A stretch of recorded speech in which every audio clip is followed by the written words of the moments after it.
Todos los libros, El Libro, un programa de Radio SOGEM sobre autores y más autores, conducido por Ulises Paniagua. Bienvenidos.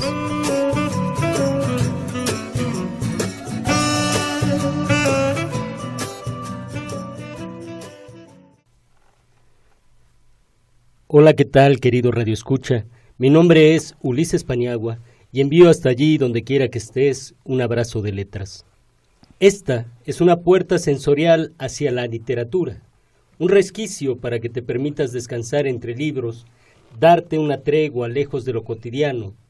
Este es un espacio para hablar de letras en medio de la confusión del mundo. Y hoy nos acompaña una invitada muy especial. Tenemos el honor de contar en Todos los libros el libro con Adriana Dorantes, quien nos viene a hablar de su obra, y de Oliverio Girondo, que es un poeta muy interesante. Entonces se va a poner bastante bueno este programa de Todos los libros el libro. Sí, pues muchas gracias por la invitación. Estoy muy a gusto aquí. Me alegra que haya estos espacios que se dediquen a la literatura. Y pues sí, yo voy a hablarles acerca de Oliverio Girondo, que es uno de los autores que más me gustan desde hace mucho tiempo. Excelente. A mí me gustaría empezar, siempre los invito a presentarse, para no hacerlo tan formal, leer las fichas de semblanzas. Entonces, nos gustaría, para que el radio escucha supiera quién es Adriana Dorantes, ¿cómo te describirías tú? ¿Quién dirías, en la voz de Adriana, quién es Adriana? Uy, qué difícil. Pues mira, yo simplemente empezaría diciendo que soy una persona a la que le gusta mucho la poesía. Sí tengo algunos libros publicados, pero el calificativo de poeta como que se me hace demasiado elegante. Soy simplemente una persona a la que le gustan los libros, le gusta leer poesía, le gusta escribir poesía, y toda oportunidad que haya para hablar de lo que me gusta, pues está muy bien. Hoy justamente, y es muy bueno lo que dices, porque hoy justamente en redes, alguien, hay una frase que cotidianamente aparece que dice, por favor lea poesía. Y hoy se me ocurrió, y obviamente escribir algo, y obviamente ya sabes que en redes siempre es complicado, hubo gente que no le gustó, y yo escribía, por favor no solo lea poesía, lea buena poesía. Y es un tema en el que no podemos entrar mucho aquí porque sería interminable, determinar qué es buena o mala poesía. Uh-huh. Yo les decía que, por ejemplo, uno si ha tomado vino, pues sabe cuándo es un buen vino. Exacto. ¿No? O si ha fumado un cigarro, cigarro, es un buen punto de partida. Cigarro, ¿no? Sí. Y Oliverio Girondo es uno de esos grandes poetas que definitivamente, en mi opinión, por supuesto que es buena poesía, ¿no? Y habría que leerlo. Claro, hay que leerlo, hay que regresar a él, porque yo incluso siento que está un poquito olvidado, ¿no? No sé a ti qué te parezca, porque por ejemplo, es contemporáneo de Borges, ¿no? Y Borges todo mundo sabe quién es y lo conocen, a veces no le entran tan de lleno a su poesía, que es un poco compleja, pero el nombre está en el aire siempre, ¿no? Entonces hay que regresar a estos buenos poetas porque valen mucho la pena. Claro, a mí siempre me gusta recalcar cómo a veces conocemos a los poetas sin conocerlos. Oliverio Girondo aparece en sus diálogos, sus poemas, en esta película de Eliseo Subiela, El lado oscuro del corazón, sí, donde sale recitando el personaje este poema que dice, me importa un pito que las mujeres tengan una nariz como zanahoria, sí, etcétera. Sí, es maravilloso, que si lo trajeras por ahí. Sí, lo traje. De hecho, lo tengo marcado por si hay alguna oportunidad de leerlo. Ah, no, claro, pero también marqué otro de ese mismo libro de Espantapájaros, que creo que es uno de los mejores que tiene. Muy, muy jocoso, muy burlón, muy divertido. Sí, y él hace todos estos juegos de palabras, la paronomasia, ¿no? Juega con las palabras, y después incluso Cortázar reconoce que retomó de Girondo para escribir, creo que es el capítulo 68, 69 de Rayuela. Uh-huh. Todos estos juegos de palabras que son muy bonitos también en Cortázar, y eso es lo que más conocemos, pero Girondo es experimental en muchos casos, como como lo es Huidobro, como lo puede ser Vallejo por momentos, ¿no? Y bueno, eso es como para aquellos que dicen, yo no he escuchado a Girondo, tal vez sí, tal vez ya lo han escuchado, pero sí, no lo tienes reconocen. toda la razón. Ahora lo que mencionas de Cortázar, es una cosa que siempre digo, ¿no? O sea, Cortázar es buenísimo, no se le niega todo su talento y todo su búsqueda por la experimentación y la novedad, pero le debe muchísimo a Girondo. Y ahora que también mencionas a Vallejo, pues resulta que Girondo y Vallejo también tienen cosas en común. Que no nos sospechamos de inicio. Huidobro, por supuesto, Huidobro incluso es un poco anterior a Girondo. Lo que publica Huidobro es unos 8 años antes, cuando él hace el manifiesto del creacionismo, y curiosamente Girondo hace el manifiesto de Martín Fierro, que es una de las revistas más importantes de Argentina en esa época. Pues no sé, ¿le entramos? Sí, pues le entramos, sería bueno, si gustas arrancamos, sería bueno arrancar con ese poema. Aquí lo traigo súper marcado, mira. Que viene en Espantapájaros. En Espantapájaros, que es uno de sus libros, yo creo que es el de los más bonitos. Dice, me importa un pito que las mujeres tengan los senos como magnolias o como pasas de higo, un cutis de durazno o de papel de lija. Le doy una importancia igual a 0 al hecho de que amanezcan con un aliento afrodisíaco o con un aliento insecticida. Soy perfectamente capaz de soportarles una nariz que sacaría el primer premio en una exposición de zanahorias. Pero eso sí, y en esto soy irreductible, no les perdono bajo ningún pretexto que no sepan volar. Si no saben volar, pierden el tiempo las que pretendan seducirme. Esta fue, y no otra, la razón de que me enamorase tan locamente de María Luisa. ¿Qué me importaban sus labios por entregas y sus encelos sulfurosos? ¿Qué me importaban sus extremidades de palmípedo y sus miradas de pronóstico reservado? María Luisa era una verdadera pluma. Desde el amanecer volaba del dormitorio a la cocina, volaba del comedor a la despensa, volando me preparaba el baño, la camisa, volando realizaba sus compras, sus quehaceres. Con qué impaciencia yo esperaba que volviese, volando, de algún paseo por los alrededores. Allí lejos, perdido entre las nubes, un puntito rosado. María Luisa, María Luisa. Y a los pocos segundos ya me abrazaba con sus piernas de pluma para llevarme, volando, a cualquier parte. Durante kilómetros de silencio planeábamos una caricia que nos aproximaba al paraíso. Durante horas enteras nos anidábamos en una nube como 2 ángeles, y de repente, en tirabuzón, en hoja muerta, el aterrizaje forzoso en un espasmo. Qué delicia la de tener una mujer tan ligera, aunque nos haga ver de vez en cuando las estrellas.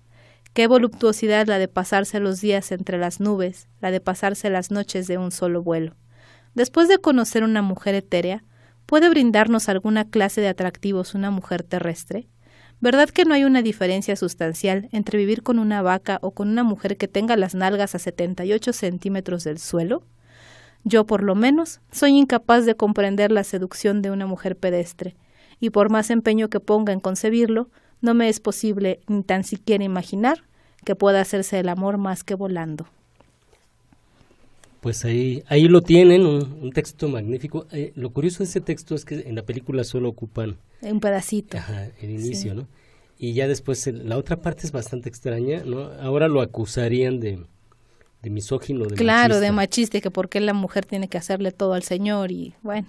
Pero bueno, eran otros tiempos, ¿no? Y, claro. Y en Girondo siempre había, creo que este sentido del humor también él trataba de buscar. Sí, él se reía muchísimo. A mí cuando yo leo particularmente este poema de María Luisa me recuerda mucho a las pinturas de Chagall, de Marc Chagall, que son de esta mujer volando, etérea, con muchos elementos en las pinturas que no van, ¿no? O sea, el del, creo que es el casamiento, se llama, que hay una cabra ahí. Entonces, a mí me recuerda mucho a Chagall, y curiosamente sabemos que Girondo era gran aficionado a la pintura de Chagall. Tiene ensayos dedicados a la pintura y lo menciona mucho. Claro, en ese sentido Girondo es un poeta muy plástico, ¿no? Sí. Uh-huh. Las imágenes que produce siempre son interesantes. Sí. Ahora, tal vez, estamos hablando del 2018, ahora podemos verlos muy cotidianas, pero en aquel momento creo que sus versos pudieron ser un poco extraños, exóticos, ¿no? Sí, justo eso. Y provocativos, ¿no? Para la época. Sí, de hecho, ahora que mencionas la dimensión plástica, a él le gustaba mucho dibujar. Los últimos años de su vida los pasó más que escribiendo, dibujando, porque tuvo un accidente como en el 60 y algo y estuvo mucho tiempo encerrado en su casa y pintaba mucho. Pero desde que publicó su primer libro, que es el de 20 poemas para ser leídos en el tranvía, ahí se veía la tendencia que tenía él hacia lo plástico, porque son poemas que vienen acompañados con dibujos que él mismo hizo. Y son dibujos muy sencillos, pero muy bonitos, como con acuarelas. Por ahí debe de alguien debe de tener esa curiosidad, porque reeditaron hace unos años una editorial chilena, el facsimilar de los 20 poemas, en donde se ven las acuarelas y cómo coquetea mucho con el cubismo, por ejemplo, porque son dibujos fragmentarios, como que a la gente le falta un ojo, o sea, cosas así, pero como tú decías en ese momento sí es algo muy, muy revolucionario y muy, muy curioso de ver. Sí, y bueno, pues podemos leer otro poema de Girondo, si tú gustas. Sí, podemos. Este es también del Espantapájaros. Bueno, podemos leer de Espantapájaros o podemos leer de 20 poemas para que se note la fragmentación, que es chiquito, que se llama Croquis en la arena, que pues es uno de los que vienen acompañado con su dibujito. Dice: la mañana se pasea en la playa empolvada de sol. Brazos, piernas amputadas, cuerpos que se reintegran, cabezas flotantes de caucho. Al tornearles los cuerpos a las bañistas, las olas alargan sus virutas sobre el acerrín de la playa. Todo es oro y azul. La sombra de los toldos, los ojos de las chicas que se inyectan novelas y horizontes, mi alegría de zapatos de goma que me hace rebotar sobre la arena.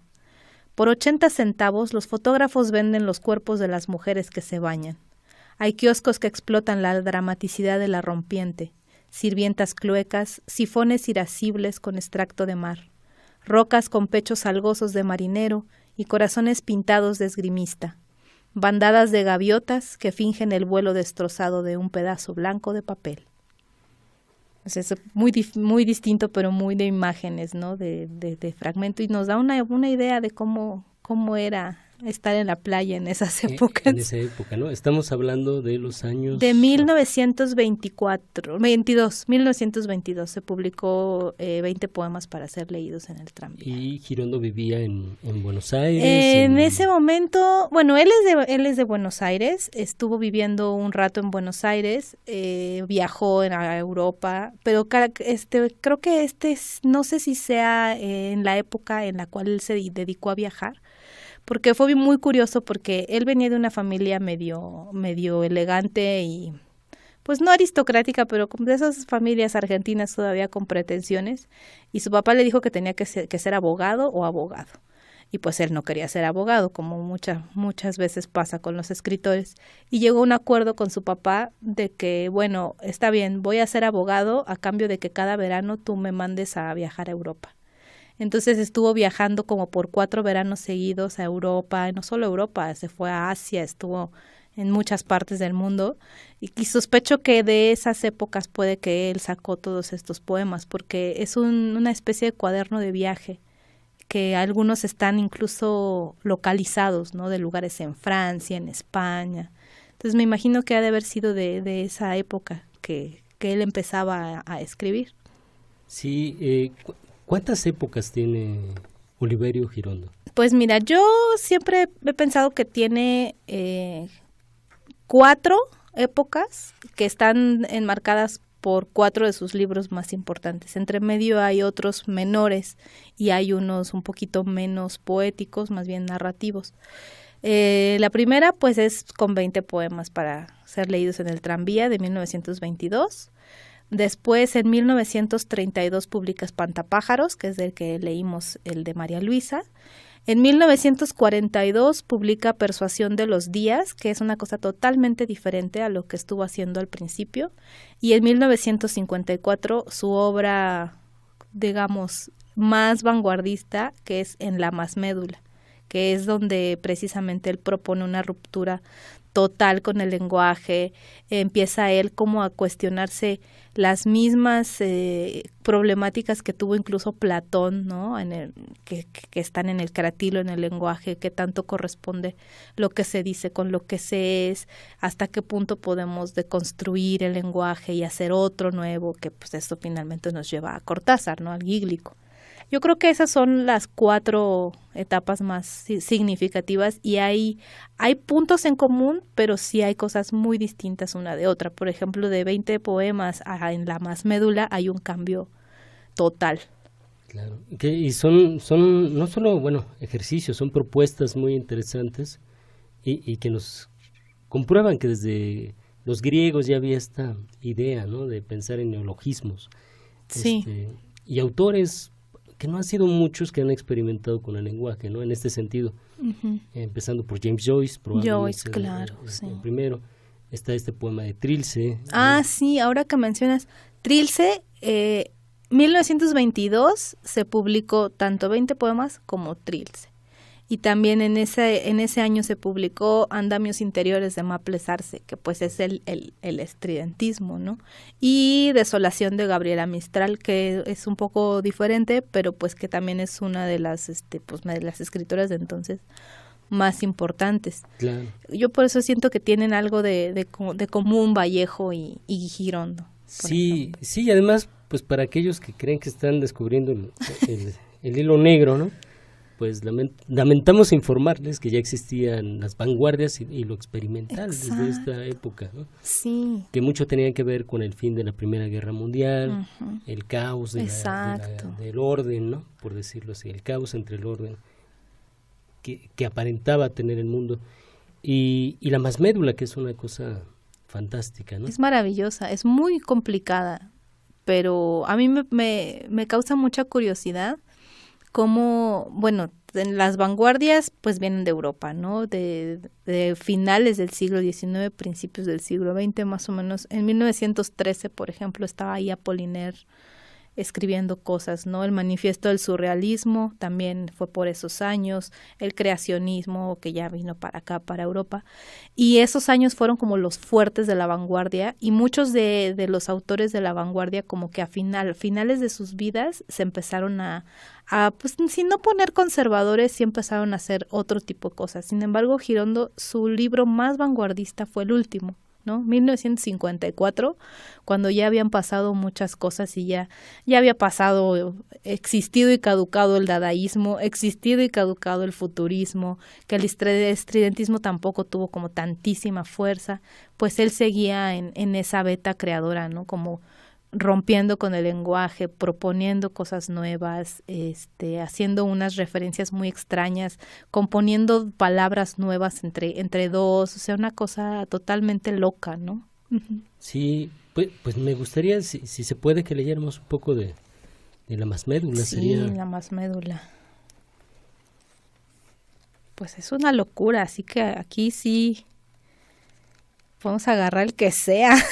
Pero además el ritmo que tiene este poemario, ¿no? O sea, no es solo jugar con los neologismos. No, es una cosa rítmica muy tremenda, importante. ¿no? Mira, se llama La Mezcla, es el primero de La Más Médula. Dice: no solo el fofo fondo, los ebrios lechos légamos telúricos entre fanales senos y sus líquenes, no solo el solicró, las prefugas, lo impar ido, el ahonde, el tacto incauto solo, los acordes abismos de los órganos sacros del orgasmo, el gusto al riesgo en brote, al rito negro al alba con su esperezo lleno de gorriones, ni tampoco el regosto, los suspiritos solo, ni el fortuito dial, sino, o los autosondeos en pleno plexo trópico, ni las exellas menos ni el endédalo, sino la viva mezcla, la total mezcla plena, la impura pura mezcla que merma los machimbres, el alma más atensa las tercas, hembras tuercas, la mezcla, sí,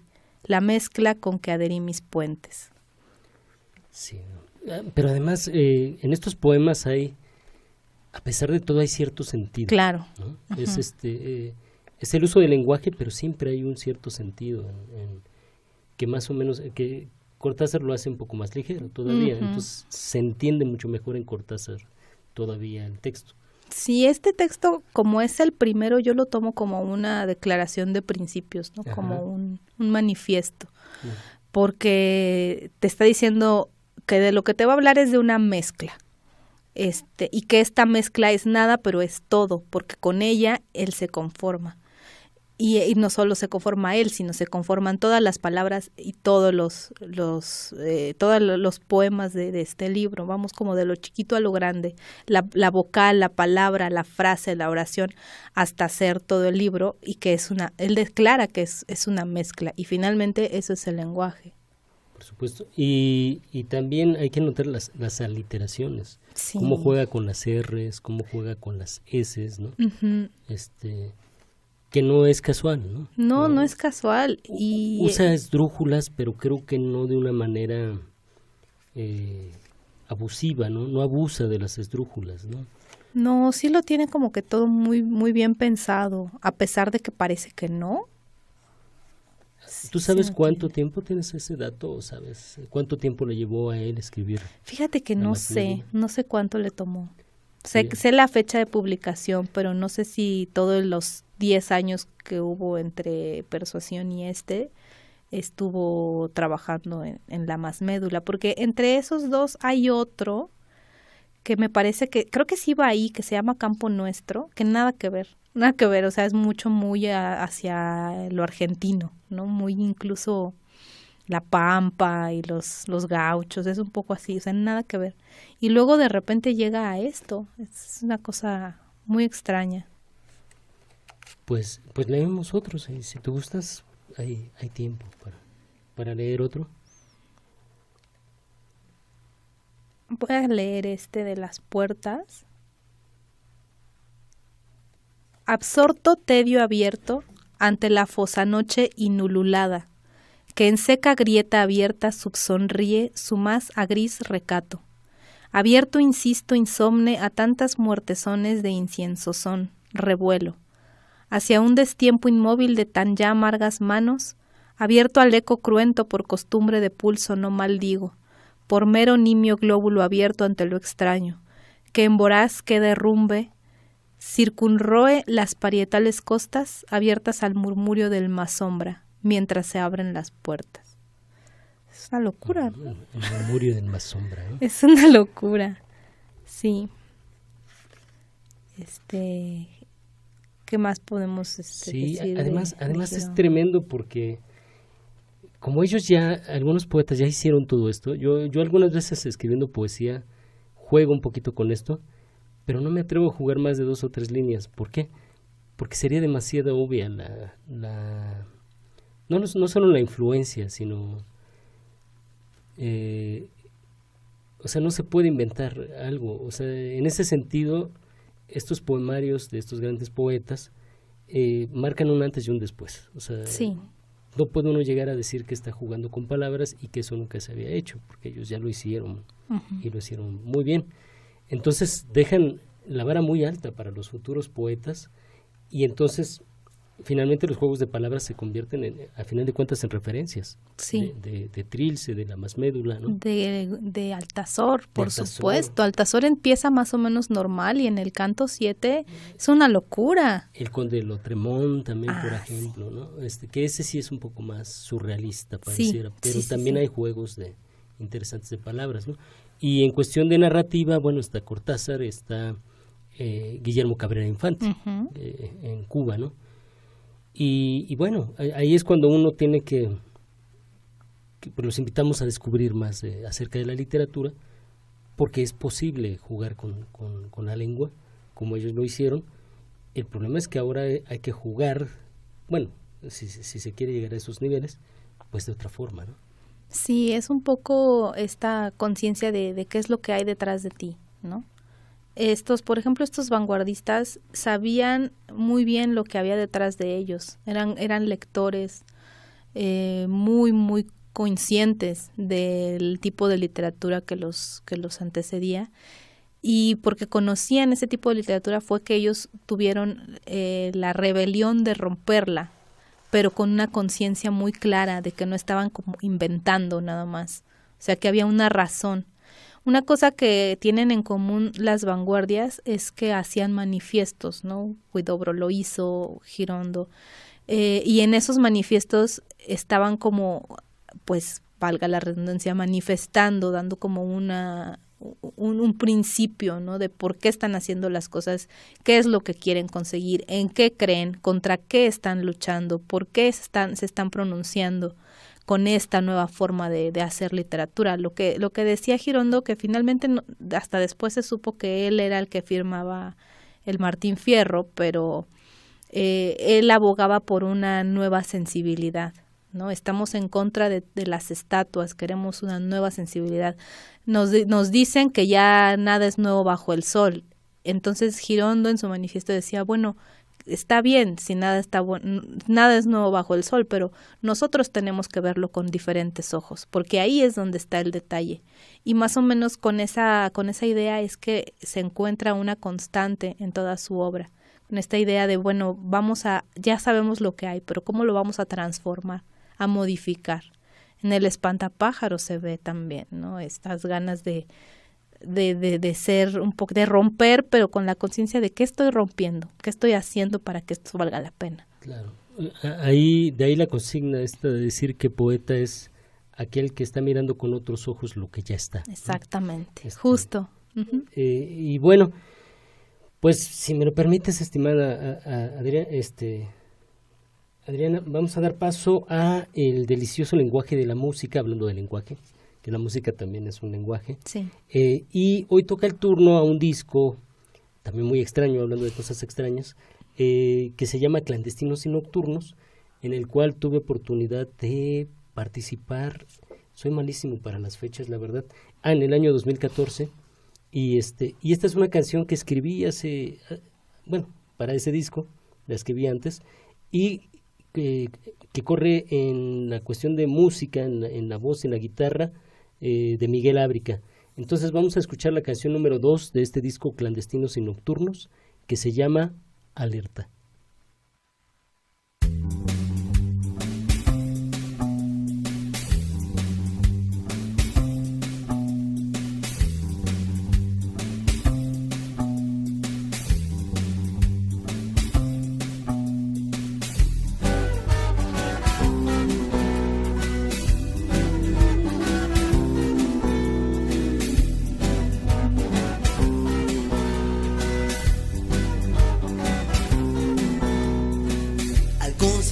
Sobre el cielo hay una sombra en la ciudad, aterradoras formas, premoniciones ciertas, apocalipsis está por llegar. Algo se cierne oscuro y muerto, aquí respira la ansiedad, abrumadoras cartas, tarot de locos ciegos. Algo se cierne, algo se llegue ya. Despiertan las calles desoladas, las ventanas respiran brevedad. Tenderemos desiertos se sacuden. Despierta, despierta la verdad. Alerta, alerta.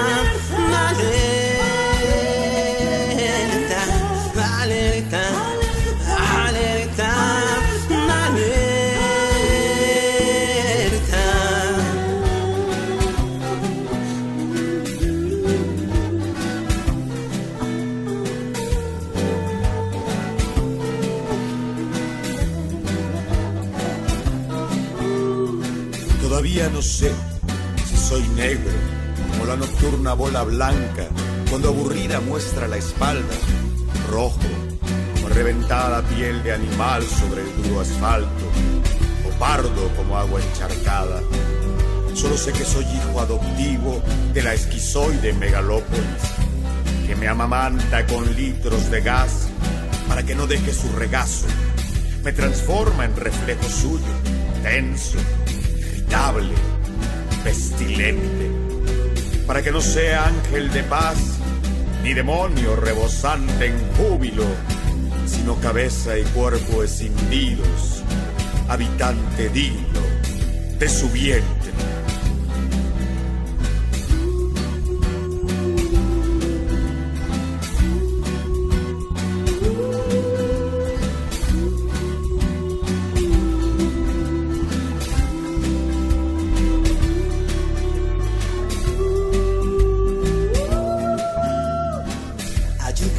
En un entierro, un gato muerto fuma paz, muros tatuados, tribus urbanas, y nuestras venas arderán. Algo se pierde oscuro y ciego, y se respira la ansiedad. Techos de casas rotas, carna de roncos perros, algo se cierne, algo se yergue ya.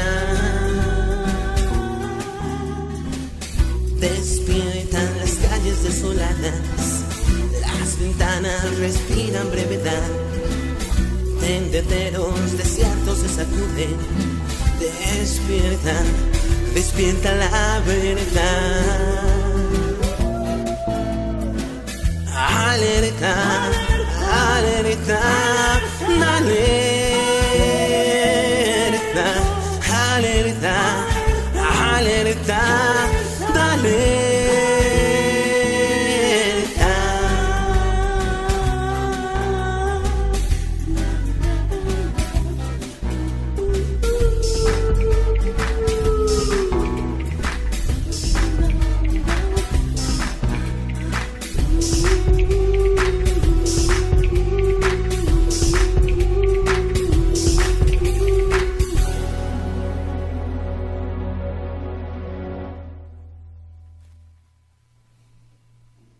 Y bien, estamos de vuelta en tu programa Todos los libros del libro. Estamos hablando de literatura con Adriana Dorantes y bueno, ha llegado el turno de hablar, pero ya no de otros autores, sino de su propia obra. Adriana es poeta y creo, o no sé si me equivoco, que vamos a leer un poco de tu poesía y vamos a hablar un poco de tu poesía. Y empezaremos diciendo precisamente eso, que se liga mucho a Oliverio Girondo y a estos procesos de creación. Sí, pues mira, yo tengo hasta ahorita 3 libros publicados de poesía y 1 de cuentos.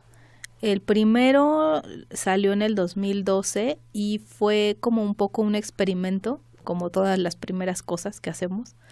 Yo estaba en un taller y pues gracias al taller empecé a escribir y finalmente junté unas 60 cuartillas, les empecé a dar forma y pues tuvo la fortuna de que sí se publicó. El segundo libro es el que yo podría vincular un poquito más con Girondo porque lo estuve escribiendo más o menos al mismo tiempo que yo estaba haciendo investigación sobre Girondo. Yo hice mi tesis de la maestría sobre la obra de Girondo, concretamente sobre 4 de sus poemarios más importantes. Y también me ayudó que cuando yo estaba tanto haciendo esta maestría como escribiendo, yo no estaba en México. Yo tuve una posibilidad de irme de intercambio y viví un rato en Guanajuato y también otro rato en Santiago. Entonces, salir como que cambiar de aire sí te sirve mucho para hacer otras cosas. Y la manera en que yo los vinculo es precisamente por el tema del viaje. El primer libro de Girondo, que son los 20 poemas, pues digo, es una especie de diario de viaje muy, muy simpático, muy divertido, pero él va registrando a todos los lugares a los que va a lo largo de 20 y tantos poemas. Y es un viaje, pues, normal, digamos, horizontal, así lo llamo, ¿no? Y en la más médula yo pienso más bien que es un viaje de estilo vertical, porque pues no tiene nada que ver con la realidad. Es más como con el lenguaje, con la deconstrucción, con la existencia, todo hacia adentro, ¿no? Una reflexión muy, muy diferente. Y en esos meses o en esos años que yo estuve haciendo esto, empecé a escribir un libro que se llama Entre mares alados. El título es La influencia de Huidobro, de Altazor. Y este libro yo lo concebí como un viaje en estos mismos dos sentidos, un viaje horizontal y un viaje vertical. Tan es un viaje que está, como es un libro objeto, se desdobla y se lee de arriba abajo. Es una cosa, pues locochona, que también tiene mucho que ver con lo que es Girondo. Y mi libro de viaje tiene 3 partes. También es horizontal en el sentido que es un viaje real, es alguien que está en un barco, que está en el mar, que navega, que tiene que llegar a un lugar, y es vertical y existencial porque pues en el viaje se va dando cuenta de muchas cosas sobre sí mismo, ¿no? Se va conociendo, vamos sabiendo por qué está ahí, cuáles son sus tormentos, él empieza a alucinar, ve a una niña y no sabemos por qué. Entonces ahí es donde yo podría hacer el cruce entre Girondo y lo que estaba yo escribiendo en ese momento. Y finalmente mi libro, el más reciente, que se llama No habrá puerta de salida, también tiene influencia como por otros lados, ¿no? Porque cuando yo dejé de leer a Girondo, tuve como un espacio, un periodo de hartazgo de la literatura después de la maestría y no quería leer nada, así que regresé a leer las cosas que ya conocía y le regresé a leer a Clarice Lispector, que también tiene mucha influencia en ese último libro. Pero pues podemos leer algo del viaje, del que traigo. Sí, claro, a mí me encantaría. Y eso que dices es muy interesante. A mí me pasa también ahora. Que ya de pronto uno no quiere leer más. Borges nunca salió de los autores básicos de su biblioteca, ¿no? Y se convierte en un especialista y se genera un universo a través de eso.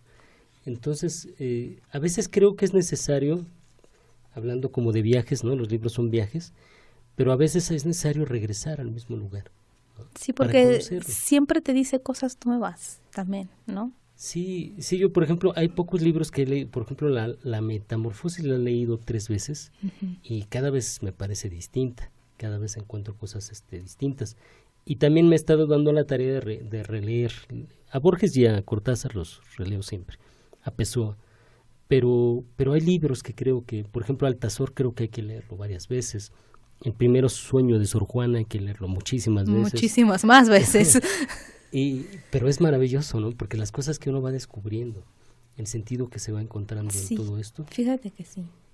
Porque la literatura, creo yo, que a veces uno puede volverse un lector compulsivo y ya no disfruta, nada más es la sensación de querer conocer más, de leer más, y después en las pláticas hablar, es que sé de tal autor y estoy actualizado. Sí, pero el asunto siempre es disfrutar una lectura como un buen café, ¿no? Como un buen vino, ¿no? Y se puede regresar al mismo vino, y eso te hace amar ese tipo de vino, y de conocer café, ¿no? diferentes cosas. Ahora, sí, tienes toda la razón. Yo, este amor de Girondo me llegó desde los primeros semestres de la licenciatura, en realidad, y pasó tiempo, hice otras cosas, y hasta que entré a la maestría, que te pedían un proyecto, yo dije, bueno, ¿qué es lo que me gusta? ¿Qué de todo lo que he leído me gusta mucho? Y curiosamente regresé a Girondo, que fue uno de los primeros autores que conocí, de una manera bien rara, porque tenía yo clase de teoría literaria, y los primeros meses fue que Beristain y que todas esas figuras retóricas y todo eso, y como que el profe ya se le agotó el tema y dijo, bueno, vamos a leer a Girondo.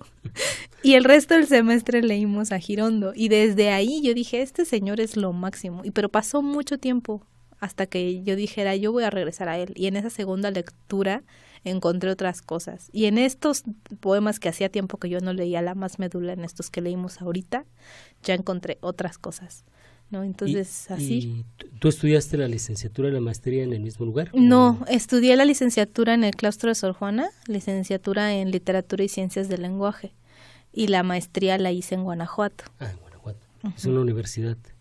¿En la Universidad de Guanajuato? Sí, en la Universidad de Guanajuato, pero no en ese campus hermoso. No, nos mandaron al cerro a los de letras. Sí, ¿no? Luego tienen esa costumbre a los de letras mandarnos un poquito lejos. Como por el aeropuerto. Sí, como que no han entendido que la estética no les queda, ¿no? O sea, irse al cerro y estudiar letras, bueno. Pues tenía algo de bonito, pero sí, no me tocó en esa que sale en las postales y en las películas. No me tocó ahí estudiar. Muy bien.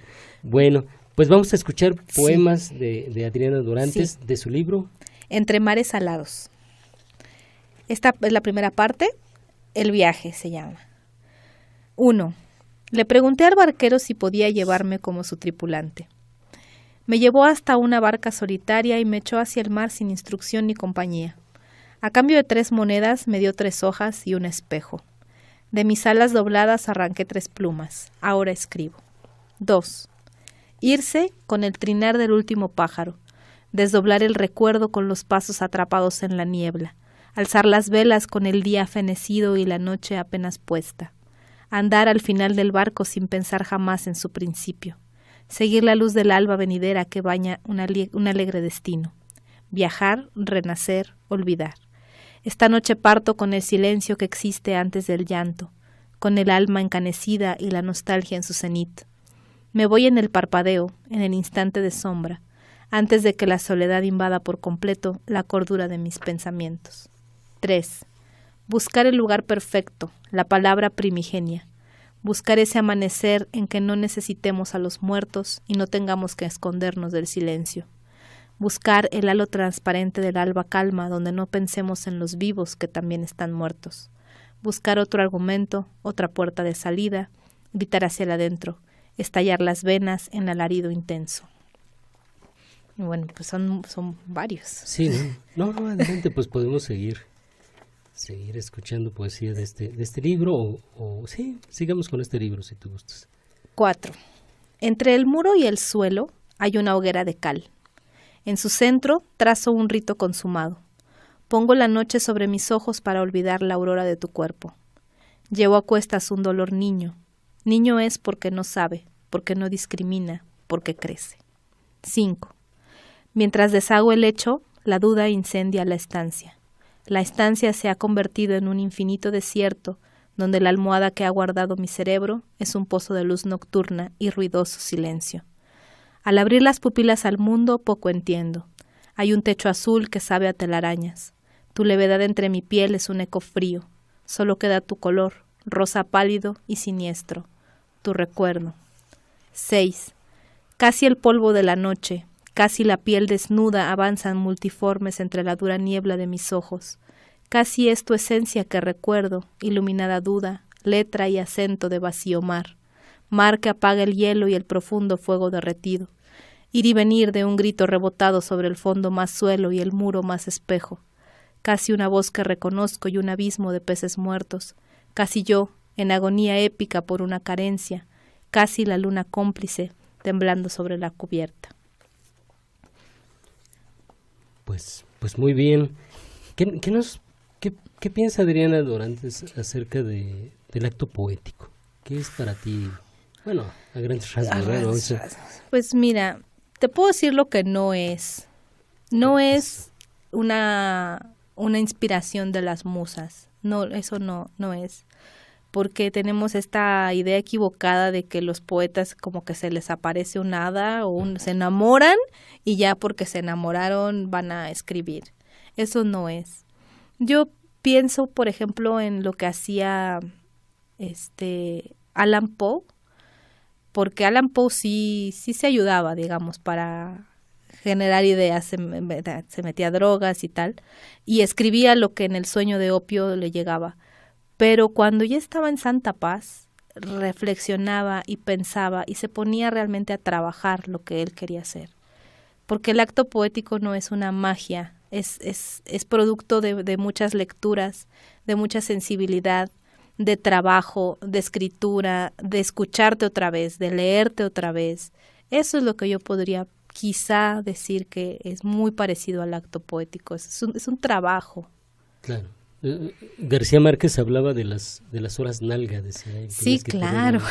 Horas nalga, ¿no? Sí, pues él hizo 100 años de soledad en horas nalgas, se encerró y dijo aquí, voy a 6 trabajar. meses, ¿no? Creo, algo así. Sí, sí, no veía a nadie, no salía con nadie porque él estaba trabajando. Sí, el detalle está en que a veces el texto puede estar aparentemente, pero después el asunto de la corrección, de la autocorrección, puede ser larguísimo, ¿no? Sí. Puedes hasta no acabar, o sea, sentir que no has acabado. Sí, ¿no? Hay libros que han tardado 30 años en fabricarse, ¿no? ¿Este libro en cuánto tiempo lo...? Pues yo creo que me tomó unos 2 años, ponle, o sea, escribir un ratito, luego no, luego regresar, luego articularlo. Como que yo tenía más o menos claro a dónde quería llegar. Eso ayuda, porque luego no tienes claro y escribes y escribes y escribes y no sabes a dónde vas. A veces empiezas a escribir y no sabes a dónde vas. A veces se te ilumina y dices, ya sé exactamente qué es lo que quiero. A veces tienes algo en la mente, escribes tu proyecto de Fonca y dices, yo voy a hacer mi proyecto sobre tal y cual. Empiezas a escribir y no quieres hacer eso. Realmente no quieres hacer eso. Esto fue proyecto de Fonca y sí lo logré. Bueno, no me dieron la beca, pues, pero, o sea, lo metí como proyecto y lo hice. Y sí fue como más o menos como lo pensé desde el principio, pero a veces no pasa. Y eso sí me debe de haber durado como 2 años en tenerlo bien listo. Pero yo también creo que es bueno estructurar un poco, ¿no? Que dejar claro para sí mismo qué está uno buscando y seguir una guía, nada más, ¿no? De ahí te puede salir un poco del camino. Y dejar a un lado esta idea súbita del poeta súbito, ¿no? Que todo es de esta forma, que es lo que a mí me parece que, por ejemplo, en el caso de Girondo, hace diferencia, que juega con el lenguaje, pero él sabe qué está haciendo. Todo el tiempo, aunque es lúdico, también es racional. Sí, tiene una intención muy clara lo que él hace. Sí, digamos estética, no sabemos, muy probablemente desde luego filosófica. Ajá, sí. Y las grandes obras llegan a esos grados, ¿no? El poeta piensa mucho qué es lo que va a escribir y por qué lo va a escribir, ¿no? Y la idea romántica es que no, mal entendida, porque además se piensa en los poetas románticos de la época romántica, de los de histórica, románticos de veras, sí. Y se cree que estos poetas también escribían lo que les venía a la mente, ¿no? Y eran poetas tremendamente disciplinados en ese sentido, ¿no? Sí, aparte, bueno, ese ya es otro asunto, pero el término romántico está muy desvirtuado. O sea, tú dices romántico y como que piensan en otra cosa. Y los románticos, los románticos alemanes, ¿no? Los del Sturm und Drang y la naturaleza y todo, o sea, es una onda mucho más compleja, ¿no? De lo que se puede pensar como una cosa romántica. Claro, la melancolía. Exacto, pero, sí. Pero desde un planteamiento filosófico, diría. Claro. ¿No? Incluso por ahí aparece la figura del libertino, pero todo esto desde un punto de vista de un concepto. Sí. No, pues me gustaría que nos leyeras otro par de poemas. Sí, te puedo leer de la última parte, que es el puerto, porque pues es un viaje este libro. Voy a leer igual fragmentitos. 1. Como he renunciado, despierto. ¿Quién quiere ahora la eternidad? La eternidad, estoy cierto, es un barco que navega errabundo sin remedio hasta hallar tu cuerpo. He llorado litros sobre la nocturna almohada. El mar creció esta noche por mi agua henchido. La muerte se convierte en mi único placer, un espacio sin tiempo donde no existen los sueños. Como he renunciado, despierto. 2. La promesa cumplida, la eternidad sin ti, el vacío, la pregunta, tú. 3. La memoria es la inmensa pena. Es una tempestad de noche, un largo estremecimiento. Una última vez recorreré los huesos de la memoria, no sucumbiré ante el abismo. Una última vez arrancaré las cuerdas abandonadas. Pronunciaré 3 veces, o 4, o 100, la oración que me ha llegado en el sueño. Una última vez dejaré los ojos sangrados sobre la luz balsámica y rosa de un recuerdo. No queda más. Ya no queda la cuerda, ni la palabra, ni el movimiento. El deseo es esto, una vela abandonada, una cárcel desierta. Ya no queda la duda. Sé que el futuro no traerá sino soles rojos y noches de palabras sin comprensión para los hombres. 4. Si pudiera hablar un poco más de los jardines y menos de la sombra, si la música del pájaro anidado en mi cerebro cantara más de alegría que de carencia. No hablo del jardín porque lo habita solo un árbol de dioses. Raíces llevan al Hades, hojas tocan el Olimpo. No hablo de las rosas ni de los cisnes, hablo de la noche, del mar, de la tristeza. Sabe el árbol sagrado, sabe que quiero subir por su escalera. La escalera habla el lenguaje de los dioses y no entiendo su retahíla perfecta. El árbol ha cortado sus raíces para escapar al cielo. El cielo no es un lugar para mis deseos. El árbol deja caer una estela de sus hojas.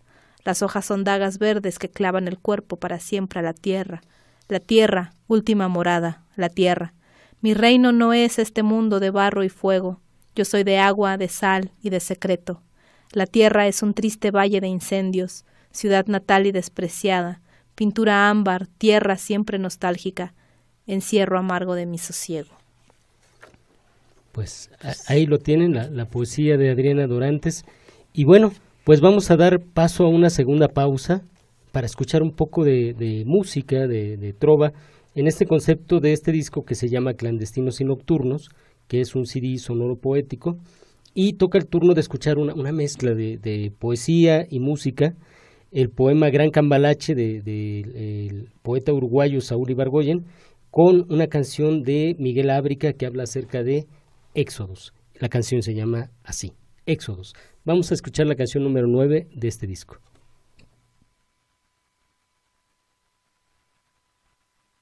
La medicina más escasa, la más insuficiente, es la de remediar la mente.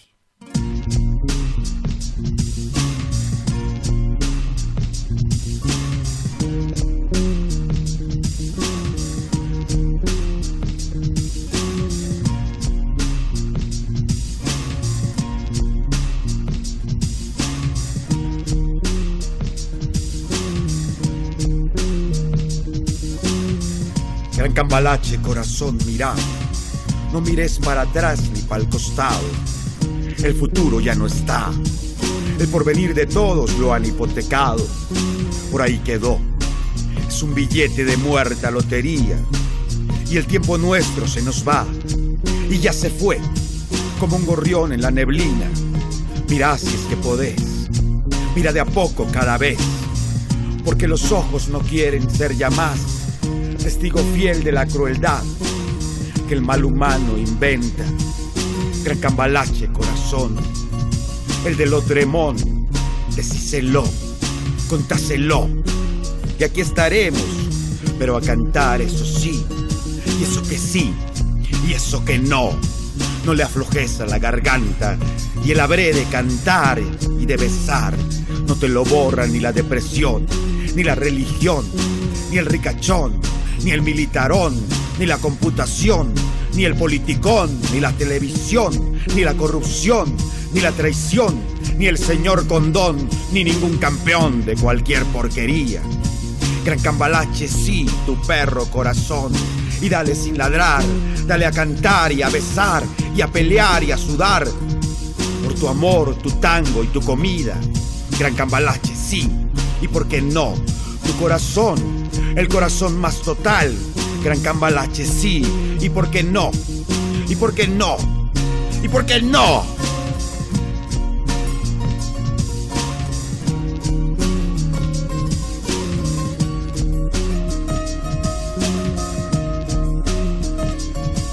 Soy un cúmulo de fango y de miseria. Soy un cero acomodado hacia la izquierda. Soy errante, caminante, migrante. Soy desecho que arroja el velorio de siglos de robo, despojo y de plomo.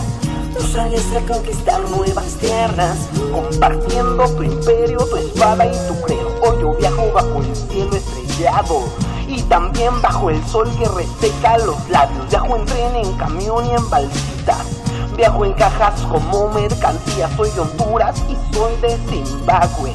Soy de México, soy de Petate.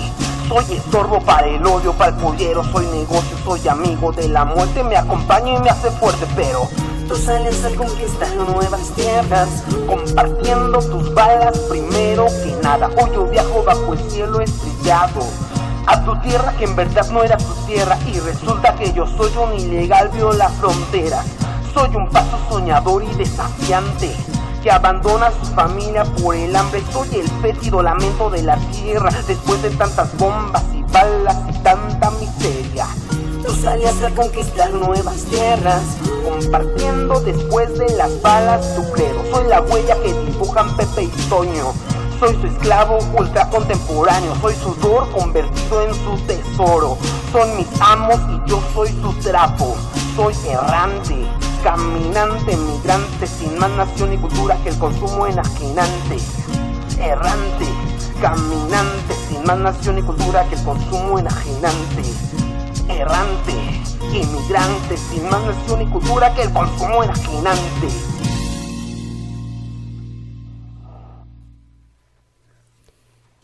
Bien, pues ya estamos de regreso aquí a Todos los Libros, el Libro, en Todos los Libros, el Libro, y escuchamos la canción del poema Gran Cambalache de Saúl Ibargüen y la canción Éxodos de Miguel Ábrica, con unos coros por ahí de Luna Bisueto y con la intervención en voz de Ray Manzanares. Y bien, pues estamos casi llegando, o ya llegamos a la recta final. Adriana, yo te quiero preguntar así a bote pronto, para que la gente conozca un poco de tus gustos. ¿Qué prefiere Adriana Dorantes? ¿La literatura clásica o la contemporánea? Ay, qué difícil. Bueno, no tan difícil. Últimamente, la verdad, he leído algunas cosas contemporáneas que no me vuelven loca, que no me encantan, y por eso regreso a las cosas que yo sé que a mí me parecen garantía. Pero creo que sí hay que tener una mezcla de las dos cosas. En los dos rubros hay cosas que valen mucho la pena y hay cosas que no te van a gustar. Hay cosas que todo el mundo te va a decir, es que esto lo tienes que leer buenísimo, y no te va a llenar. Y hay que nutrirse de las dos cosas. Es muy importante saber de dónde venimos, por un lado, que es la tradición, la lectura de los clásicos, y también saber qué es lo que se está haciendo ahorita, qué hacen tus contemporáneos, ¿no? Qué maneras tienen de ver el mundo, porque es el mismo mundo que tienes tú. Claro. ¿Qué prefieres, a Allan Poe o a Raymond Carver? Allan Poe. Sí. Es una cosa adolescente, pero lo adoro. O sea, fue como de mis primeras lecturas y sigue en el pedestal el señor. ¿Octavio Paz o Efraín Huerta? Octavio Paz. Sí. Muy bien. Bueno, y para la gente que te quiera localizar en redes sociales. Sí, pues estoy en Facebook, Adriana Dorantes Moreno. Tengo ahí en mi Facebook están mis páginas, tengo Twitter, igual Adriana Dorantes, tengo Instagram. El Instagram pongo pura tontería. Mejor tengo un blog que también escribo cosas, ahí está todo, está en el Facebook, ahí están todas las páginas y las referencias externas que tengo. ¿Y tus libros se pueden conseguir en este momento? Sí, es más fácil si es conmigo, porque la distribución ves que luego es una pesadilla, pero estos dos están en Kichink, el de Entre Mares Salados está en la tienda de Kichink de la editorial, que es Ediciones y Punto, y el otro que es de Abismos, Casa Editorial, también está en Kichink. En Amazon también está de No Habrá Puerta de Salida. Y pues es un método fácil porque pues directo lo compras, el envío no es caro, o me pueden contactar y pues yo se los llevo. Claro. A su domicilio. Se los llevo a domicilio con una estampita. Pues ya saben, se meten a Facebook y buscan a Adriana Dorantes Moreno y ahí la pueden contactar. Adriana, ha sido un placer que estés aquí en Todos los Libros, el Libro. Muchas gracias por la invitación y me la pasé muy bien. Y pues ya sabes, esta es tu casa, cuando quieras regresar, las puertas están abiertas. Y pues bien, eso ha sido todo en tu programa, Todos los Libros, el Libro. Tu amigo Ulises Paniagua te recuerda que nos escuchamos la próxima semana a la misma hora para seguir conversando acerca de literatura, de autores y más autores. Y recuerda que, como dijo Borges, de todos los instrumentos del hombre, el más asombroso es sin duda el libro. Los demás son extensiones de su cuerpo, pero el libro es otra cosa. El libro es una extensión de la memoria y la imaginación. Hasta la próxima.